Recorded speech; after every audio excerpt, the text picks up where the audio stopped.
प्रकार के सेंटेंस आपके पास आता है तो उसकी शुरुआत करेंगे हम लोग देयर से। कोशिश करेंगे देयर लिखें। बोलो इज की बात।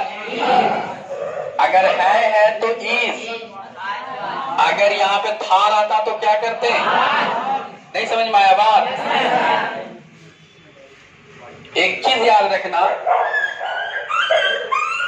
ये वाला वाक्य में नॉन चाहे जैसा रहे, नॉन चाहे जैसा रहे, सिंगुलर रहे, प्लूरल रहे, काउंटेबल रहे, अनकाउंटेबल रहे, वर्ब हमेशा सिंगुलर ही होगा। और सिंगुलर में भी सिर्फ दो ही हो। कौन कौन? ईज और बाज। ईज और बाज के अलावा तीसरा कोई भी वर्ब इसमें लाने की कोशिश ना करें। बात समझ में आ रही है? बात समझ में आ रही है? तो देयर इज है के लिए है रहेगा तो ईज, और था रहता तो ईज और बाज के अलावा कुछ नहीं। फिर क्या मांग रहा है? नथिंग। नॉन में कौन वाला? वाटर। नदी में, इन द। कोई दिक्कत? There is nothing but water in the. There is nothing but water in the. नहीं पकड़ में आ रहा है? वर्ब यहाँ पे कैसा? सिंगुलर में कौन कौन? है के लिए ईज और था के लिए, इसके अलावा कोई वर्ब यहाँ पे नहीं आएगा। समझ रही बात को? पहले इसे नोट करो, इसमें भी और कंसेप्ट है। आदमी पर आदमी मारा गया। आदमी पर आदमी मारा गया।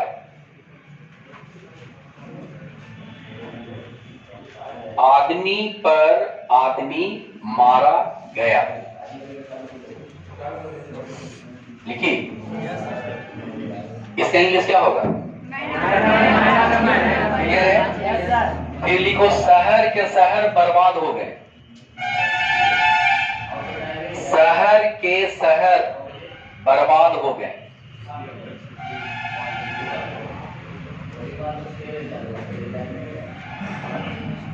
शहर के शहर, city after city was destroyed की वर्ड डिस्ट्रॉयड। और हमेशा क्या होगा? और छोटा सा इंफॉर्मेशन है, दो ट्रांसलेशन भी काफी प्यारा सा देखे तुम। कोई दिक्कत है? आगे चलूं? हाँ, अगर दो नॉन के बीच में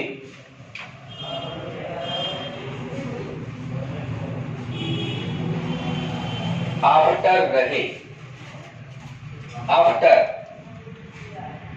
AFTR है ना, आफ्टर।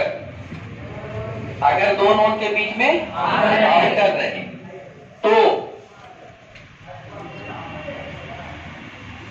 इसके बाद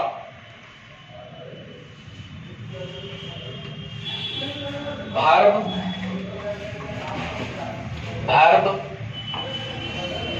सिंगुलर होता है। वर्ब सिंगुलर होता है। अगर दो गो नॉन है बाबू और बीचवा में रहे आफ्टर, कुछ ही रहे आफ्टर, तो यहां पे वर्ब कैसन? सिंगुलर। मतलब इसको और आसान कर देते हैं, इज, वाज, हैड और भी फाइव। यही ना सिंगुलर चार गो है। इसको नोट कर लीजिए आप लोग। अगर दो नॉन के बीच में आफ्टर रहेगा तो उसके बाद वर्ब कैसा दीजिएगा? कैसा दीजिएगा? नोट कीजिए, noted. If after comes between two nouns, the verb is always followed by singular in form. दो नॉन के बीच में आफ्टर, तो इसके बाद वर्ब कैसा? कैसा वर्ब? अब देखो ना, एक एयरफोर्स एग्जाम में क्वेश्चन हमेशा आता रहता है ये वाला, मैन आफ्टर मैन, खाली जगह, किल्ड, और ऑप्शन दे दिया बाद और वर्ब। क्या होगा? क्या होगा? क्लियर हो रहा है? मैन आफ्टर मैन पांच किल की भर किल। बहुत से लेकर दिमाग लगाता है कि दू को तो आदमी है रे, प्लूरल ना हो गया तो भार में भी प्लूरल ना, तू सब गलत लॉजिक है। हम एकदम हिंदी में लिखा है शुद्ध हिंदी में कि दो नॉन के बीच में अगर आफ्टर रहेगा तो भर कैसा, बहुत भारी है, इसको नोट कीजिए, बता रहे लिखिए ना।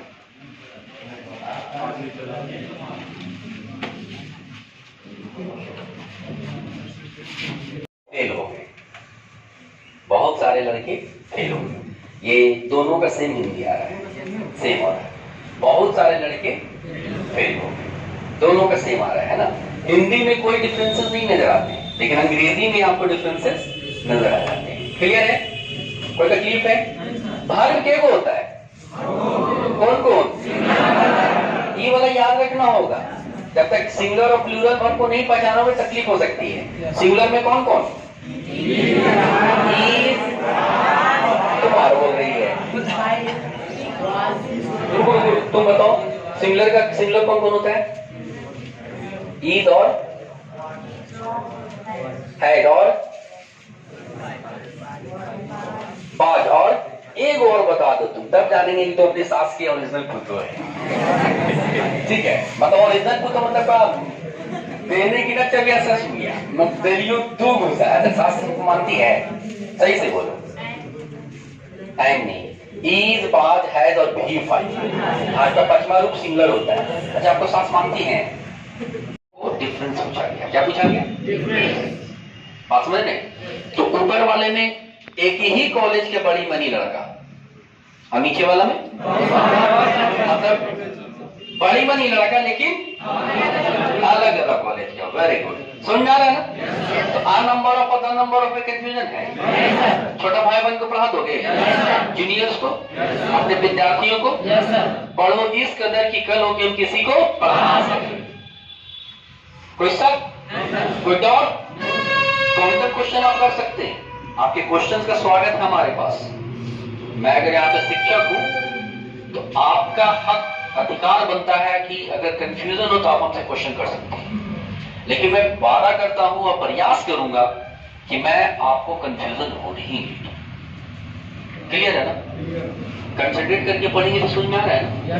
हाँ, क्या नंबर ऑफ के साथ हर कैसा और आ नंबर ऑफ के साथ तो दिक्कत आप पहले पढ़ रही हैं, तुम क्यों पढ़ रही हो तुम बताओ?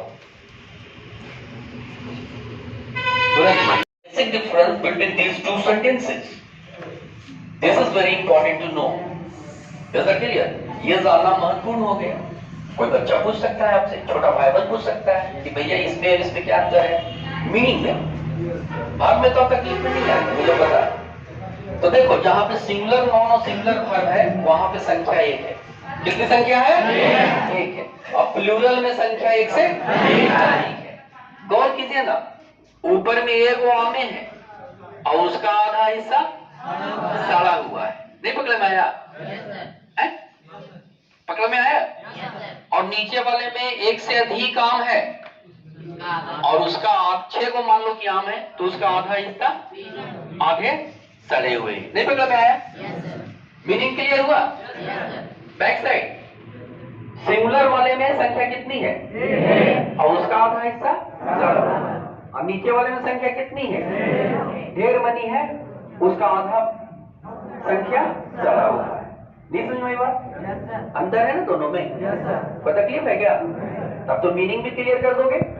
छोटे भाई बहन को कर सकते हो ना? जब हम छोटे भाई बहन को मीनिंग क्लियर कर सकते हैं, भाग को भर सकते हैं, तो इससे रिलेटेड अगर कंपटीटिव एग्जाम में अगर कोई क्वेश्चन आ जाएगा तो हम फेल हो जाएंगे? नहीं फेल होंगे आप। अगर तुम ईमानदारी पूर्वक यहाँ पे बैठे हो, ईमानदारी पूर्वक थोड़ा सा भी मेहनत यहाँ पे करते हो और घर पे जाके भी मेहनत करते हो, तो मुझे नहीं लगता है कि you are going to face any kind of problem in your examinations. कर सकते हो? हाफ ऑफ के बाद नॉन कैसा? नॉन कैसा हम पूछ रहे हैं? दोनों नॉन हो सकते हैं, ये डिपेंड करेगा सिचुएशन पे। भार में भी दोनों होगा, है ना? और भारत किसके अनुसार? के अनुसार। कोई तकलीफ नहीं? तो एग्जाम में आपसे question half of is followed by both verbs, singular and plural. नहीं, अच्छा पहले इसको नोट करो, लिखना भी चाहोगे तुम लोग ना?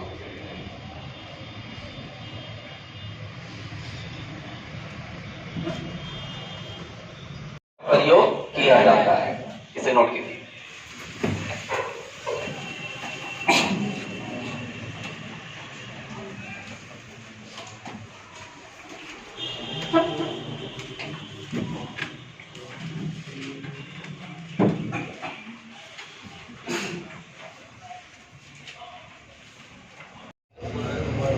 अगर यहां पर प्लूरल नॉन है तो वर्ब भी कैसा होगा? Plural verb. बोलिए, पकड़ में आ रहा है? डियर स्टूडेंट्स, हाफ ऑफ के बाद हमें जरा सा भी कंफ्यूजन नहीं पैदा करना है। हाफ ऑफ के बाद दोनों वर्ब आ सकते हैं, सिंगुलर भी और प्लूरल भी। अब यहाँ पे कहेंगे सर कब सिंगुलर देंगे और कब प्लूरल देंगे? तो नॉन के अनुसार। किस इसके अनुसार? नॉन के अनुसार। हाफ ऑफ के बाद अगर सिंगुलर नॉन है तो वर्ब कैसा होगा? सिंगुलर होगा। अगर प्लूरल नॉन है तो वर्ब कैसा होगा? प्लूरल होगा। यहाँ पर स्पष्ट हम लिख दिए कि जैसा नॉन वैसा वर्ब। नहीं सुन भाई बात? अब इतना मुझे तो लिखाना पड़ेगा ना कि हाफ ऑफ के बाद जैसा नॉन रहेगा वैसा वर्ब का प्रयोग किया जाएगा। इतना लिखाएंगे तब समझोगे। समझ में आ रहा है ना? समझ में आ रहा है? देखिए ना, बहुत मजेदार चीज है ये। Half of the mango, half of the mango, खाली जगह